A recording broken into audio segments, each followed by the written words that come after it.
Greetings, my dear friends. There's an old adage money makes the world go round. True, but it is trade that provides the reason to use this money. In other words, trade makes the world go round. Trade routes originated with the development of mankind itself, originating way back to 5,000 years or so. Among the more important trade routes were the routes that started with India. The modern day India and Pakistan together along the Arabian Sea into the area which today we call as the Middle East and Egypt. Due to bandits attacking the caravans, travel by land became difficult. No wonder they took to the seas. The Indus Valley civilization is among the oldest that knew how to navigate across the seas and used an astrolabe.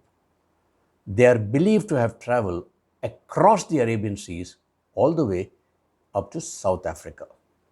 In modern times, Vasco da Gama's journey, the voyage across or along the Cape of Good Hope into India, opened up the riches of Asia to Portugal. Portugal, for many years, dominated global trade or the trade routes from India, China, Japan to Europe in the early days of exploration. No wonder the world trade happens across the seas, especially because it is cheaper, faster, and cost effective. Maritime transport is the backbone of international trade and global economy. Around 80% of global trade by volume and 70% by value happens by the sea and handled by ports worldwide. Approximately 11 billion tons of goods are transported by ships every year.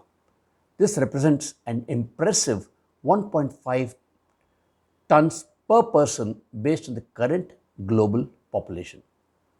The shipping's capacity to transfer goods and material from where they are produced to where they are consumed underpins modern life. In 2019, the annual world shipping trade had reached more than $14 trillion.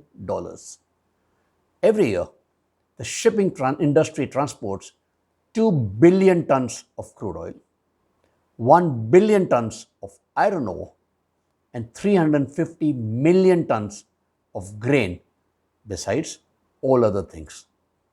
This shipping would not be possible by land or air. To support the global economy, shipping has developed a highly sophisticated logistics chain delivering just in time goods to manufacturers and consumers. Oceans, as you know, span 70% of the planet. At any time, over 60,000 merchant ships are at sea, carrying over 6 million tons of oil, gas, chemicals, containers at all. These shipping routes, the routes that the merchant ship use, are like the arteries carrying lifeblood to the globe and its economy. Yet, all this shipping must necessarily converge in what are called choke points. So, due to natural conditions, these choke points restrict free movement. Any threat to any of these choke points can mean global disaster. Don't forget, just a few months back, when merchant vessel Evergreen got stranded in the Suez Canal for about a week, it disrupted over $10 billion of global trade, causing widespread delays across the globe. This was an accident. a man-made or a deliberate disruption can give cause to wars. Welcome, my dear friends, to ChaxSimplifies, your channel to demystify and simplify complex geopolitical issues. I, Commander Chakrapani, or Chax, I'm your host. In this episode, we will focus on this global shipping, especially the choke points, with particular reference to the Straits of Hormuz and why these straits can give rise to a global war or a world war. Let's take a look at the major choke points across the globe.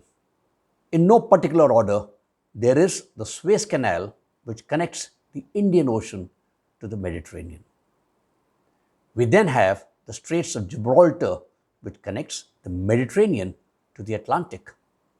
In between, we have the Turkish Straits that connect the Mediterranean to the Black Sea. Thereon, we have the Panama Canal that connects the Atlantic to the Pacific. The Straits of Malacca connect the Pacific and the Indian Oceans. The Cape of Good Hope allows for trade to move from the Atlantic into the Indian Ocean. Further north, the Danish Straits connect the Baltic Sea and the North Sea. The most important of them are the Straits of Hormuz. Let's take a look at the Straits of Hormuz. Why are they so important? The Persian Gulf has 8 countries: Iran, Iraq, Kuwait, Saudi Arabia, Bahrain, Qatar, UAE, and Oman. All except Iran and Saudi Arabia, and to some extent UAE, have only the Persian Gulf as the access to global shipping. This region is loaded with oil and natural gas. Oil, as you know, is the lubricant of the global economy. Oil cannot be produced, it can only be extracted. Not surprisingly, it is the world's largest traded commodity. Over 50% of the proven oil reserves globally are located behind these straits. 40% of natural gas,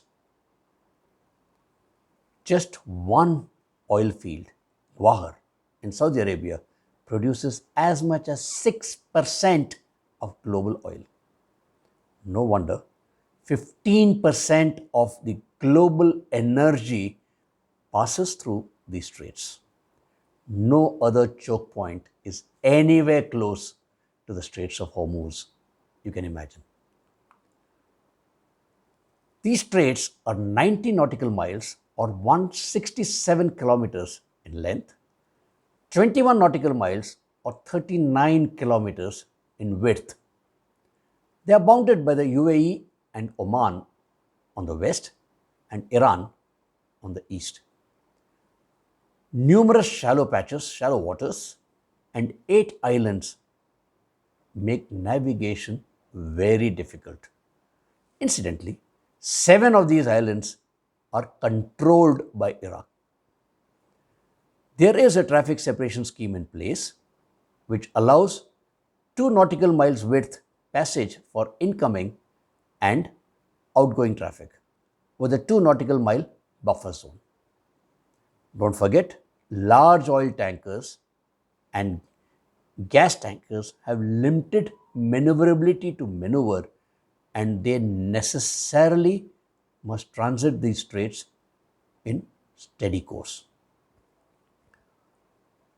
We did speak about how important these straits are, but just to give you an indication, as far as China is concerned, the second largest oil consumer in the world, 45% of its oil needs, or 12.7 million barrels per day, transit the straits. India, the third largest oil consumer, has 4.4 million barrels or 64% of its oil needs from here. Japan is the fourth largest oil consumer and 60% of its energy needs are met from here. This is about 4 million barrels per day. There is very limited facility with the UAE and Saudi Arabia to transit the Arabian Peninsula using pipelines. At any time, not more than 15 to 20% of the oil that transits through the straits can move by these pipelines. Oil and geography of the Straits of Hormuz make it an ideal place for great power rivalry. There are two primary powers in this region, Iran and Saudi Arabia. These were backed by the Soviet Union or Russia and the United States, respectively. After the fall of Russia from grace as of today, there is a vacuum, and China seems to be rushing in to fulfill this vacuum, and the United States is steadily behind the Saudi Arabia. The aim is to ensure oil continues to flow unimpeded. Don't forget, Iran and Saudi Arabia are rivals. Rivals in the Islamic world, where Shia Iran and Sunni Saudi Arabia want to show their dominance. Saudi Arabia and Iran, no wonder, are locked in a proxy war, whether it is at Yemen or Iraq, Palestine or Syria. Very recently, you would recollect there was an attack on the Aramco oil facility by the Houthi rebels, widely believed to have been by Iran. On the other hand, Iran is hurting. The sanctions are biting Iran. To be able to get over these sanctions and project its power, Iran continues to threaten the Straits of Hormuz using oil as a ransom and a bargaining chip. Its geographical location puts it in very advantageous position. It is seen to have been developing anti-air defense and anti-ship missiles batteries along the coast and hiding them in the mountains along the coast as well. It has a reasonably strong navy armed by the Silkworm missiles provided by China. It has thousands of sea mines that can halt all maritime activity in the Straits of Hormuz, a very low cost force multiplier. Clearing these sea miles would take phenomenal effort and, more importantly, time. Don't forget, Iran controls 7 of the 8 islands in the Straits of Hormuz and is seen to be positioning a large number of fast attack gunboats.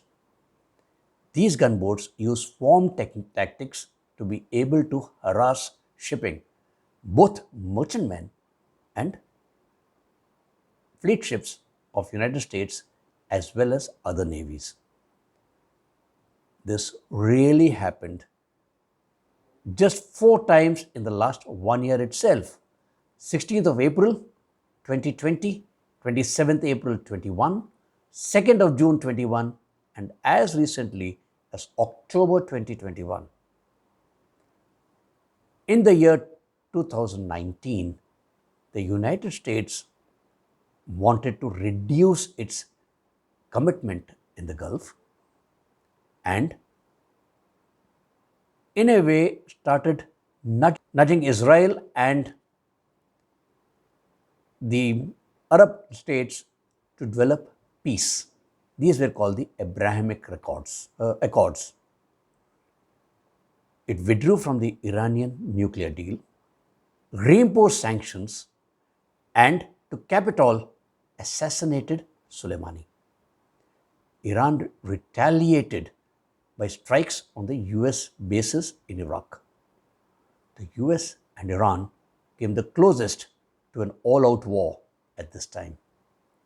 Yet, with a change of guard in the United States, there are signs of of recalibration of hostilities and a rethink.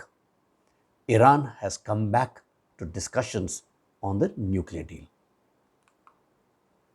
So, where are we now? The rivalry between Sunni Saudi Arabia and Shia Iran is here to stay. So is the US presence. China is the new kid in town and is taking great interest in the region, courting Iran ardently. From providing silkworm missiles to the Iranian Navy to getting Iran included in the BRI with a multi-billion-dollar deal with Iran making payments in oil. With US brokering peace between the Gulf states and Israel via the Abrahamic Accords, it is seeking to reduce its commitment and focus on countering China in the Indo-Pacific and the South China Sea. Is that a good idea? Will the departure of the United States from here provide China an opportunity to muddy the waters even more? Don't forget, China is increasing its influence in the Middle East, from Iran to Israel. China is the second largest oil consumer, with 60% of its energy needs coming from the Straits of Hormuz and the Gulf. It has a major stake here. The US and China share the same goals in the Middle East: oil and energy security. Yet, China would love to have the United States fleets and the two aircraft carriers bottled up in the Gulf, with Iran blocking the Straits of Hormuz. Turkey is a joker in the pack. It is waiting in the wings to see how the chips fall and how can it usurp Saudi Arabia's position as a leader in the Islamic world. How will all this play out is a matter of conjecture. The great power rivalry is on. The great game has begun. Although we now have a new player, China. The United States takes sides willingly. China, on the other hand, waits for its adversaries to slug it out and peddle its influence using its checkbook and economic enslavement using the BRI. It has influence well beyond its contribution. Iran is a major player in this region and cannot be discounted, especially with its commanding position on the Straits of Hormuz. Right now, it is hamstrung because of sanctions, but dreams of becoming a global power in its own right. In reality, the only country that can guarantee freedom of navigation and security in the region is the United States. India has a lot at stake too. It is largely dependent on the Straits of Hormuz for over 64% of its oil and gas needs. Trade and investments from the GCC nations are significant. Just in the year 2020-21, the FDI from this region was over $30 billion, especially from Saudi Arabia and the UAE. It has traditionally good relations with Iran and is trying to increase its influence, yet its hands are tied with US sanctions. With the Chinese Navy at its backyard, don't forget, there is a $3.5 billion investment by China to redevelop the Karachi port. The Gwadar port is on a 40-year lease to China. Hambantota on a 99-year lease. India needs to play its cards very, very carefully. My dear friends, the great game is on, and we in India are right in the middle of it. So, where do we go from here? We continue to live in very interesting times. If you approve of the video, please do leave a like and please do comment. This motivates me immensely. As always, don't forget to subscribe to my channel if you have not subscribed so far and press the bell icon to be notified of new videos. Please feel free to share this video with your friends, and as always, I look forward to your suggestions and continued support.